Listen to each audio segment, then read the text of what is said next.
네, 오늘 말씀의 제목 잠잠할 수 있는 이유에 대해서 말씀 나누도록 하겠습니다. 네, 맛있는 저녁 식사를 다 하셨습니까? 네, 마스크를 쓰고 계셔서 어떤 표정으로 이 자리에 나오셨는지 잘 보이진 않습니다만 하나님의 은혜를 사모하는 마음으로 또 하나님께서 우리에게 또 행하실 놀라운 일들을 또 기대하는 마음으로 이 시간 나오셨으리라 믿습니다. 네, 말씀을 시작하면서 한번 상상을 좀 해볼 수 있었으면 좋겠습니다. 어떤 상상이냐면요, 여러분이 밤에 길을 가고 있는데 내가 가고자 하는 어떤 목적지를 향해서 열심히 가고 있는 중이었습니다. 그런데 가고 있는 과정 중에 어떤 복면을 쓴 사람이 칼을 들고 그 가고자 하는 길을 막는 것입니다. 못 가게 위협을 하는 것이죠. 이렇게 저렇게 여러 방법을 통해서 그래도 그 막는 그 어떤 위협을 뚫고선 목적지를 향해 가려고 하지만 끝까지 나의 발을 붙잡아 옴짝달짝 하지 못하게 붙잡을 때 그 순간 우리의 마음은 어떻겠습니까? 난 저곳을 가야 되는데, 난 저기 꼭 가야만 하는데 그 걸음을 못 가게 막는 것 말입니다. 너무나도 마음 가운데 답답하고 또 화가 치밀어 오를 것입니다. 도대체 누구길래 복면을 쓰고 칼을 들고 누구길래 이렇게 날 힘겹게 만드는지, 왜 나를 못 가게 막는 것인지 궁금할 것입니다. 그런데 그 복면을 쓴 사람이 복면을 딱 벗는 순간 그 얼굴을 보니 다른 사람의 얼굴이 아닌 바로 나 자신의 얼굴을 보게 된다는 것입니다. 또 다른 나 자신이 복면을 쓰고 칼을 들고 내가 가고자 하는 그 길을 막는 것이죠. 그리고 그 복면을 쓴 나 자신의 이름은 바로 무력감이라는 바로 나의 모습입니다. 그토록 내가 가고 싶은 그 걸음을 막는 그 대상이 이전까지는 몰랐던 내 안에 있는 어떤 그 무력감, 그 좌절감, 바로 그것들이 나의 발목을 붙잡고 있다는 것이죠. 이는 오늘을 살아가는 현대인들의 내면을 잘 드러내주는 이야기입니다. 다양하고도 복잡한 이 세상에서 참 쉽지 않은 삶을 살아가다 보니 사람들은 자기도 모르는 사이에 이러한 무력감에 빠져서 살아가는 경우가 너무나도 많습니다. 그로 인하여 어떨 때에는 도전해야 되는 순간이 찾아오고 어떨 때에는 문제를 해결해야 되는 상황이 찾아옴에도 불구하고 내면에서 들려오는 이 소리, 아니야, 저건 쉽지 않을 거야.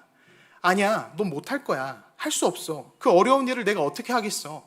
아유, 다른 사람이 하겠지 뭐. 이런 식으로, 이런 태도로 우리가 쉽게 포기해버리는 경우가 많다라는 것입니다. 이러한 모습은요, 세상 사람들에게만 있는 것이 아닙니다. 믿음의 사람, 바로 우리도 이러한 영역 가운데 피해갈 수 있는 문제가 아니라는 것입니다. 사역을 하면서 참 많이 느끼는 것은요, 믿음으로 현실을 살아내야 하는데 참으로 그 현실을 살아낼 힘이 없는 상태, 하나님께서 맡기신 그 사명의 자리를 감당하고자 하고 그럴 의지도 있고 그런 마음도 있으나 그것을 감당하려고 하는 그 힘이 모자라고 나아가려고 하는 그 발걸음이 무거워지는 그런 영적인 이 무력감, 그런 위축된 모습들을 참 사역하는 가운데 많이 보게 된다는 것입니다. 우리 각자는 어떨까요? 우리 안에 혹시 이러한 무력감이 여러분의 발목을 잡고 있지는 않으십니까? 바라기는 오늘 이 기도의 시간이 다시 한번 우리가 하나님의 말씀으로 인하여 어떤 무력감이 내 안에 있다면 그것들이 떨어져 가고 다시 한번 하나님께서 우리를 일으켜 주시는 그 은혜의 회복들이 우리 가운데 넘쳐나기를 소망합니다. 오늘 말씀은 출애굽기 14장 말씀인데요, 이스라엘이 약속의 땅 가나안으로 들어가기 위해서 애굽을 떠나 광야로 나아가는 이 장면들이 기록되어 있습니다. 우리가 너무나 잘 아는 말씀이죠. 이스라엘이 애굽에서 나오는 과정은 모세가 바로를 찾아가서 내 백성을 보내라라고 외쳤던 바로 그 첫 장면부터 이스라엘이 애굽을 빠져나오는 그 순간까지, 마지막에 나오는 그 순간까지 사실 모든 것이 경이로움 그 자체였습니다. 애굽에서 이스라엘이 보았던 하나님의 그 10가지 재앙, 애굽의 그 강력하다고 여겨졌던 그 어떠한 신들보다 우리 하나님이 강하다라는 것을, 더 능력 있다라는 것을 그들은 보았습니다. 애굽을 나오는 그 순간에 400년이 넘는 시간을 노예로, 종으로 취급하던 애굽인들의 그 은과 금과 폐물과 의복을 이스라엘 백성들은 가지고 나왔습니다. 그것들을 가지고 나오는 순간, 내가 진짜 이제 이 애굽에서부터의 이 종된 생활로부터의 해방되는 어떤 그런 상징과도 같은 마음이 들었을 것입니다. 그리고 그렇게 나온 이스라엘 앞에서 그들보다 앞서가시는 그 하나님의 구름 기둥과 불 기둥, 그것들을 보면서 이스라엘은 분명히 알 수 있었을 것입니다. 그렇구나. 전능하신 하나님이 이끄시는 이 여정, 그분이 나를 이끌어 가시기에 그렇기에 정말 평탄하겠구나. 정말 갈만하겠구나. 그들의 심중에는 마치 엄청나게 베테랑인 그 가이드가 그 가이드를 믿고 모험을 떠나는 아이들처럼 그 마음 가운데 기대와 설렘이 있었을 것이라는 겁니다. 오늘 본문 가운데 1절과 2절의 상황을 마주하기 그 직전까지는 말이죠. 오늘 본문 1절과 2절은 이렇게 기록하고 있습니다. 제가 읽겠습니다. 여호와께서 모세에게 말씀하여 이르시되 이스라엘 자손에게 명령하여 돌이켜 바다와 믹돌 사이에 비하이롯 앞 곧 바알스본 맞은편 바닷가에 장막을 치게 하라. 이렇게 기록되어 있습니다. 이스라엘이 애굽을 떠나 그들의 그 장막을 편 장소를 성경은 지금 말씀하고 있는 것입니다. 민수기 말씀도 좀 살펴볼 텐데요. 민수기 33장 6절 7절은 이렇게 기록되어 있습니다. 같이 한번 읽어보겠습니다. 시작. 숫곳을 떠나 광야 끝 에담에 진을 치고 에담을 떠나 바알스본 앞 바히롯으로 돌아가서 믹돌 앞에 진을 치고. 하나님께서는 모세를 통하여 이스라엘 백성들이 진을 칠 곳을 알려주십니다. 그곳은 믹돌이라는 지역 앞에 있는 어떠한 바닷가였습니다. 많은 학자들이 성경에 등장하는 이스라엘 백성들의 거쳐갔던 그런 지역들, 또 진을 쳤던 그 지역이 어딘지 알아보려고, 실제 위치를 알아보려고 참 많은 애를 썼으나 정확한 위치는 아직 드러나진 않았습니다. 다만 이 믹돌이라는 이름이 담고 있는 그 의미가 우리에게 좀 단서를 주는 것이 있는데요. 이 믹돌이라는 뜻은 높이 세워진 망루라는 의미를 갖고 있습니다. 군사적 요새를 부르는 명칭이라는 것이죠. 이는 다른 말로 해서 애굽의 군대가 그들의 노예와 종들을 통제하기 위해서 그런 목적으로 지리적 어떤 이점이 있는 곳에 이것을 세워놓은 군사 건물이라는 것입니다. 그런데 보십시오. 그러한 군사 건물 앞에, 그 믹돌 앞에 이스라엘 백성들은 진을 쳤다라는 것입니다. 결국 이스라엘 백성들은 그들이 장막을 친 바닷가는 애굽으로부터, 애굽의 그 소나기로부터 완전히 벗어난 안전이 보장된 곳이 아니었습니다. 애굽 사람들이 요새에 올라가서 한눈에 이스라엘 백성들의 그 진영을 바라볼 수 있는 곳, 기껏해서 애굽 탈출했다고 마음 먹고, 그래 우리가 드디어 탈출했다 이렇게 생각하였으나 다시 한번 그런 이 애굽의 그 손바닥 안에 들어가 버린 형국과 다르지 않다는 것입니다. 더욱이 이러한 이스라엘의 처지를 아는 바로가 그의 병거와 지휘관들을 이끌고 이스라엘 백성들을 쫓아옵니다. 오늘 말씀 14장 19절인데요. 제가 한번 읽도록 하겠습니다. 애굽 사람들과 바로의 말들, 병거들과 그 마병과 그 군대가 그들의 뒤를 따라 바알스본 맞은편 비하이롯 곁 해변 그들이 장막 친 데에 미치니라. 눈앞에 보여지는 홍해 바다는 도저히 사람이 건널 수 있는 바다가 아니었고요. 그럴 엄두조차 못 냈으며 뒤로는 이 애굽의 군대가 쫓아오고 있고, 그리고 이 믹돌이라는 곳에 이 애굽의 어떤 그 군사적 요새, 어떤 그 망로에서는 애굽인들의 비웃음과 조롱이 들리는 그곳, 바로 그곳이 바로 이스라엘이 머물고 있던 그곳이 진을 친 바닷가 앞이라는 것입니다. 한번 상상해 보십시오. 그들의 심정이 얼마나 두려움 가운데 있었겠습니까? 그들이 진친 곳이 안전한 곳이 아니라는 생각, 그들 마음 가운데 얼마나 낙심이 되겠습니까? 정말 하나님을 신뢰하고 그래 그분을 따라간다면 평탄할 거야 라는 기대를 가지고 왔었으나, 베테랑 가이드를 믿고 따라 나선 줄 알았으나 실제로 그가 이끌어낸 곳은 맹수가 가득하여 목숨을 위협하는 그러한 곳에 지금 이스라엘 백성들이 놓여 있다는 것입니다. 여기서 우리는 하나님의 이끌어 가심에 대한 우리의 기대에 관해 묻지 않을 수가 없습니다. 제가 잘 알고 있는 어떤 후배 한 명이 취업을 준비하는 가운데 참 쉽지 않은 시간들을 보냈습니다. 열심히 교회를 섬기기도 했고요. 참 봉사도 하고 또 교사도 하고 이것저것 참 많이 했던 그런 후배인데, 취업 문제 앞에서는 참 쉽지가 않게 그것을 넘지 못하는 그런 시간들이 있었습니다. 이게 한두 해 지나가다가 한 5째 해가 지나니까 이 친구가 서서히 마음 가운데 이런 이야기를 하더라고요. 형, 이건 좀 아니지 않아? 내가 그래도 하나님 열심히 믿고 열심히 교회 섬기고 열심히 영혼 섬기고 다 했는데, 봉사 그렇게 열심히 했는데 이건 좀 아니지 않나? 하나님이 살아계시다면, 하나님이 정말 내가 믿는 그분이 맞다면 좀 나를 좀 잘 해주셔야 되는 거 아니야? 이 정도 했으면 이제 붙여주셔야 되는 거 아니야? 그런 이야기를 저에게 들려줬던 적이 있습니다. 참 답답한 마음 가운데 하는 이야기이기에 그거에 대해서 어떤 다른 말은 붙이지 않았으나, 사실 우리가 원하는 하나님의 그 이끌어 가심, 하나님의 인도하심에 대한 그런 우리의 기대가 바로 이와 같지 않습니까? 우리가 원하는 것은 하나님의 백성들이, 하나님의 그 백성들의 여정 가운데 정말 하나님께서 그 신앙생활을 열심히 하는 하나님 백성들을 정말 이 베테랑 가이드가 잘 케어하듯이 목이 마를 때는 시원한 물을 마시게 해주고, 또 장애물이 있다면 그것들을 대신 치워주거나 지름길로 그 안내해주는, 정말 우리의 필요를 때에 따라 잘 이렇게 시의적절하게 채워주는 그러한 하나님의 어떤 이끄심, 그러한 하나님의 백성들의 여정을 우리는 기대한다는 것입니다. 진짜 별 5개를 줄 수 있을 법한 그런 베테랑의 그런 탁월한 가이드 말이죠. 그게 우리가 바라는 하나님께서 이끌어 가시는 그 모습이라는 겁니다. 하지만 우리가 기억해야 되는 것은 무엇이냐면, 성경이 우리에게 증거하시는 하나님의 백성을 이끌어 가시는 그 모습은 이런 우리의 기대와는 많이 다르다라는 것입니다. 성경에 기록되어 있는 대표적인 한 장면을 좀 나눈다면 여러분 다 아실 것입니다. 신약 시대의 초대교회 가운데 예루살렘 공동체 안에서 놀라운 부흥들이 경험되어졌습니다.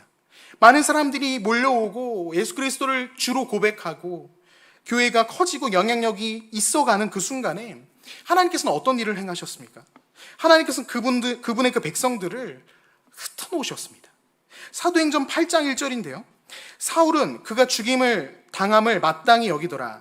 그날에 예루살렘에 있는 교회에 큰 박해가 있어 사도회에는 다 유대와 사마리아 모든 땅으로 흩어지니라. 이렇게 기록되어 있습니다. 분명히 교회가 단단해지고 더 영향력을 갖춰가고 인간적인 관점으로 볼 때 예루살렘에서 이 교회의 영향이 커지는 것은 더 복음 전파하는데 어떤 유익이 있을 것 같다라고 분명히 사람들은 그렇게 생각하고 그렇게 보았습니다. 기회처럼 보았습니다. 하지만 하나님께서 하신 것은요, 하나님께서 그분의 백성들을 이끌어 가시는 방법은요, 인간적인 관점, 인간적인 기대와는 전혀 다르다라는 것입니다. 박해를 통하여 박해 가운데 하나님은 교회를 흩으셨으며 복음이 열방으로 흩어질 수 있도록 그 일을 행하셨습니다. 그 일은 고난으로 비춰졌으나 결국에는 이방을 향해 복음이 뻗어나가는 출발점이었으며 하나님의 영광이 예루살렘과 유다를 뛰어넘어 열방에도 그 영광이 드러나는 사건이었다는 것입니다. 우리는 잘 기억해야 될 것입니다. 우리는 자꾸 인간적인 초점에 맞춰서 하나님의 이끄심을 기대합니다. 하지만 하나님께서는 그렇게 하지 않겠다라고 하시는 거죠. 역사의 주관자 되시는 그분의 목적대로 하나님은 그분의 자녀들, 그분의 백성들을 이끌어 가신다는 것입니다.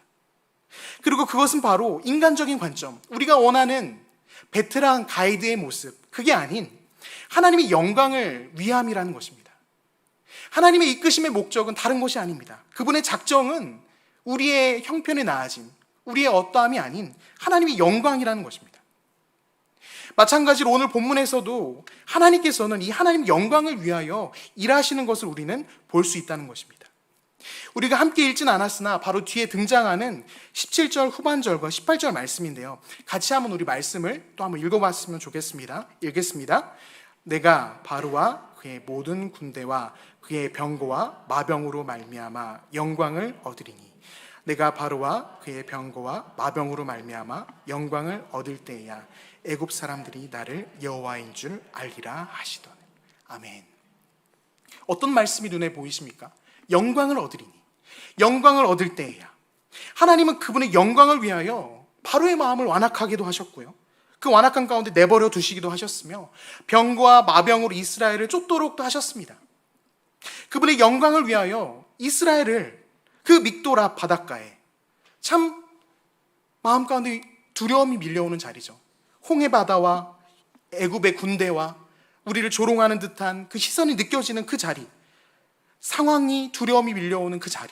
하지만 그런 자리에도 하나님은 그분의 영광을 위하여 이끌어 오셨다는 것입니다.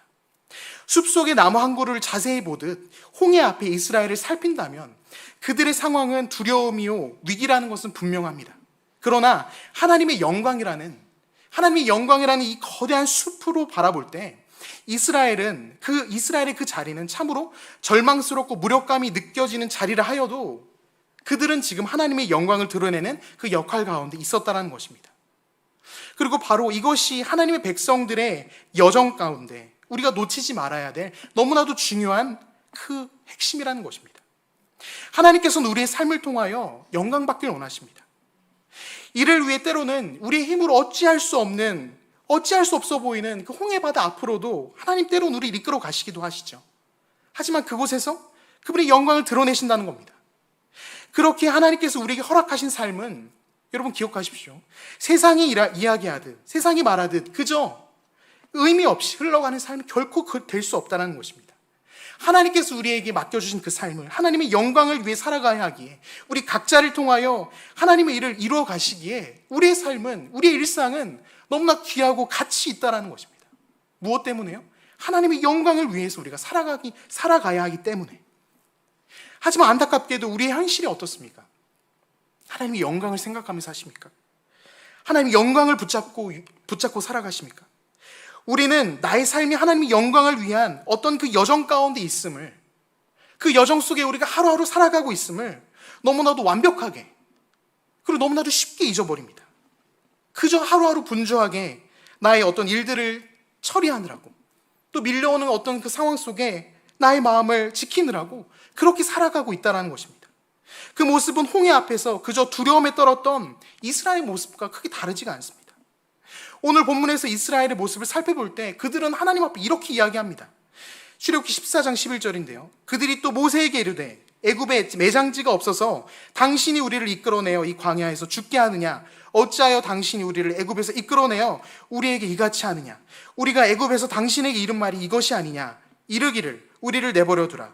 우리가 애굽 사람을 섬길 것이라 하지 아니하더냐? 애굽 사람을 섬기는 것이 광야에서 죽는 것보다 낫겠노라. 이스라엘 백성들은 지금 자신들이 얼마나 지금 그 두려움과 그 불안이 극심했는지, 그들이 무슨 말을 하고 있는지도 모르는 상황이었을 것입니다. 애굽에서 구름 기둥과 불 기둥으로 인도하셨던 하나님은 온데간데 없죠. 그들을 위해 놀라운 일을 행하셨던 하나님은 떠오르지 않고 그저 절망의 말들만 내뱉고 있다는 것입니다. 여기서 이 이스라엘 백성들이 했던 이 불평의 말들 속에 우리가 한 가지 주목해야 되는 것은 11절과 12절에서 쏟아내는 그 말들을 하기 이전에 실은 오늘 본문 3절에서 애굽왕 바로가 이 이스라엘 백성들이 했던 불평과 매우 유사한, 매우 닮아있는 말을 했다라는 것입니다. 14장 3절인데요. 바로가 이스라엘 자손에 대하여 말하기를 그들이 그 땅에서 멀리 떠나 광야에 갇힌 바 되었다 하리라. 바로가 이렇게 말을 했습니다. 이스라엘을 향하여 바로가 이렇게 정의를 내린 것입니다. 그들은 갇혀있다. 그들은 무능력하다. 저들은 패배자이다. 무력하다라고 바로는 이미 이야기했습니다. 바로의 시선에 그렇게 보인 것이죠. 세상적인 눈에, 애굽왕의 바로의 눈에, 그 관점에서 그렇게 보일 수 있다는 것입니다. 이러한 세상의 시선으로 판단하는 그 말을, 문제는 무엇이냐면 이스라엘 역시, 그들 역시 동일하게 한다는 것입니다. 그래, 맞아. 우리는 무능력해. 우린 갇혔어. 우린 끝나버렸어. 우린 패배자야 라는 그런 말을 현실에서 마주하게 된 홍해 앞에서 이스라엘 백성은 그들의 입에서 그런 이야기를 하고 있다는 것입니다. 그들이 누군지 잊어버리고요. 그들을 이끌어내셨던 하나님을 잊어버리고 바로가 이야기하는 그대로 지금 자신들의 입으로 말하고 있다는 것입니다. 질문 드리고 싶습니다. 오늘날 우리의 현실의 모습은 어떻습니까? 세상이 나를 가리켜서 하는 그 말들, 나에게 쏟아냈던 부정적인 표현들, 어떤 손가락질의 어떤 말들, 그 말들을 혹시 그대로 되풀이하고 계시지 않습니까? 어렵다, 힘들다, 그저 버텨내는 거다, 그리스도인으로 살아가는 거 참 쉽지 않다라는 등등. 여러분, 나의 마음 가운데, 나 입술 가운데 나오고 있는 말들이 무엇입니까? 신방 중에 제가 참 가슴이 아픈 순간들이 종종 있는데요. 그건 다름이 아니라 제가 기도 제목을 여쭈고 또 잠깐 기도를 하고 마무리를 하려고 할 때 같이 함께하는 우리 성도님이 딱히 기도를 기도해드리려고 손을 잡고 어떻게 하려고 해도 별로 기대감이 없다라는 게 느껴질 때 참 마음이 아픕니다. 신방을 하고 하나님이 살아계심을 증거하고 분명히 하나님께서 함께 하시고 일하실 겁니다라는 하나님 안에서 소망을 증거하러 그 자리에 갔으나 하나님 안에서 소망을 발견하지 못하는, 그저 세상이 나에게 말하는, 세상이 나에게 손가락질로 어떤 정의 내린 그 이야기에 갇혀서 어떤 신앙적인 기대감이 없어서 그냥 그 자리에 나와 있는 그런 모습을 때론 볼 때가 있습니다. 그때 마음이 너무나도 아픕니다. 너무나도 가슴이 답답합니다. 어떤 이야기를 해드려야 될까? 무엇을 들려드려야 될까? 여러분, 최근 몇 년 동안 한국 교회에 대한 참 많은 이야기들이 세상 가운데 있었습니다. 교회가 세상을 걱정해야만 하는 성경적인 원리가 어긋나 버린, 세상이 오히려 교회를 걱정하는, 한국교회 위기다, 앞으로의 목회가 어려울 것이다, 교회가 사라질 것이다, 영향력이 없어질 것이다, 여러 가지 지표와 수치, 평가들을 들이밀면서 우리에게 그런 자조 섞인 말들을 해왔습니다. 몇 년간 그 이야기가 들려왔죠. 물론 어려워 보이는 것을 부정하라는 것은 아닙니다. 분명히 어려울 것 같습니다. 하지만 정말 문제가 무엇인지 아십니까? 무엇이 진짜 위기인지 아십니까? 어느 순간 세상이 우리에게 어렵다, 교회가 힘들 것이다 하는 그 말들을 여러분 어느 순간 교회 안에서 우리가 하고 있는 것입니다. 우리 안 될 거야. 우리 힘들 거야. 우리 볼품 없을 거야. 이스라엘 백성을 향해서 말했던 그 바로의 그 말들, 그 말을 앵무새처럼 똑같이 따라하듯이 여러분 우리도 이 땅에 살아가면서 하나님의 자녀로서, 하나님의 백성으로서 하나님께서 맡겨주신 그 자리, 하나님의 영광을 위해 그 영광의 여정 가운데 하나님께서 우리에게 맡겨주신 그 자리를 지키며 살아가야 되는데 그 자리에서 우리가 때로는 절망의 말을 하고 있는 것입니다. 세상의 말을 하고 있는 것입니다. 성도들 역시 마찬가지죠. 성도라는 그 이름을 부끄럽게 만들어버리는 그 세상의 판단, 그 비난 앞에서 얼마나 많이 마음이 작아지셨습니까? 또 우리도 모르는 사이에 이러한 시간들이 쌓이고 쌓이다 보니 우리 가운데 패배주의 가운데 젖어들어 버린다는 것입니다.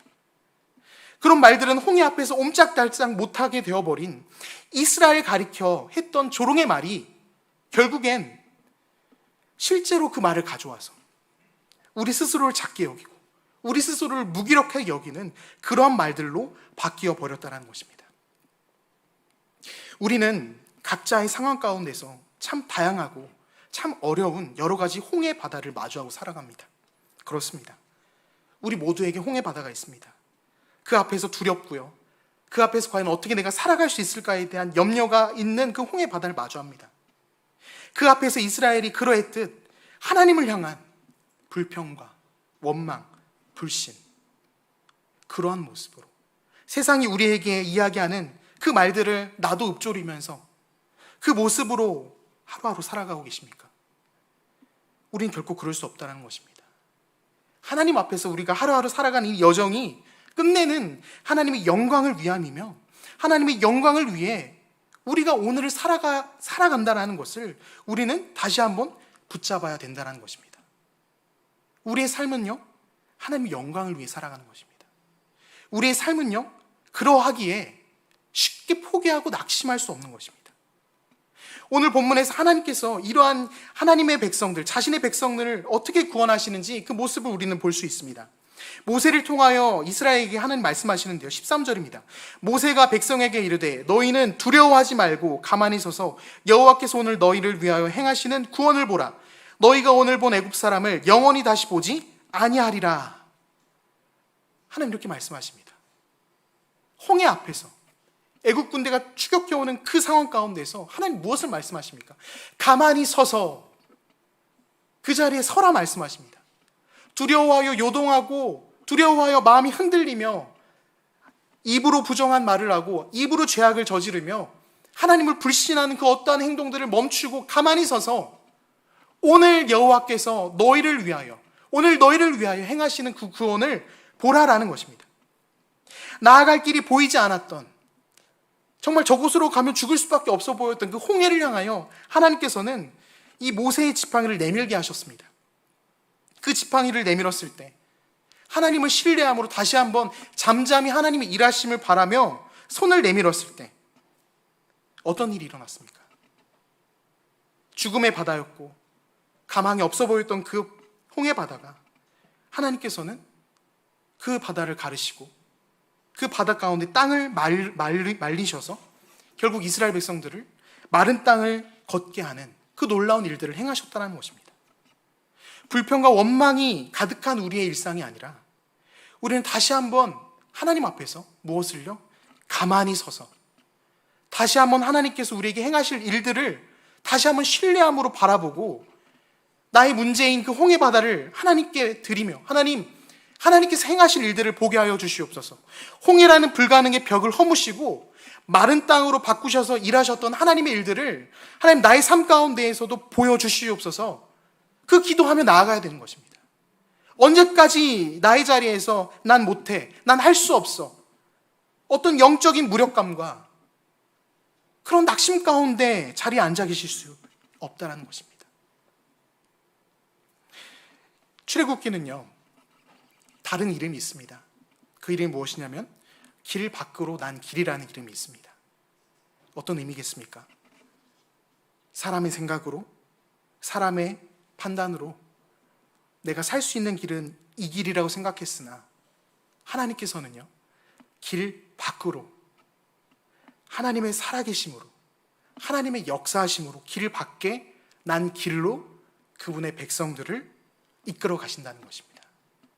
그분의 백성들의 여정 가운데 하나님 영광을 받으시고요, 그 여정 가운데 하나님의 일들을 보게 하시는 것입니다. 우리 안에 있는 영적인 무력감이 있다면 회복하셔야만 합니다. 하나님의 영광을 위한 여정, 그 과정이 참 쉽지 않죠. 어렵지요. 맞습니다. 우리 마음 가운데 그 여정이 쉽지 않아 포기하고 싶은 그런 마음이 들 때가 있습니다. 그러나 기억하십시오. 하나님께서 우리에게 삶을 주시는 것은 그분의 영광을 위함이고, 지금 우리가 비록 힘들더라도 지금 이 여정이, 이 힘듦의 시간들이 분명 하나님의 영광을 드러내는 그 과정 속에 있음을 기억하심으로 우린 다시 한번 영적인 무력감에서 일어나야만 할 것입니다.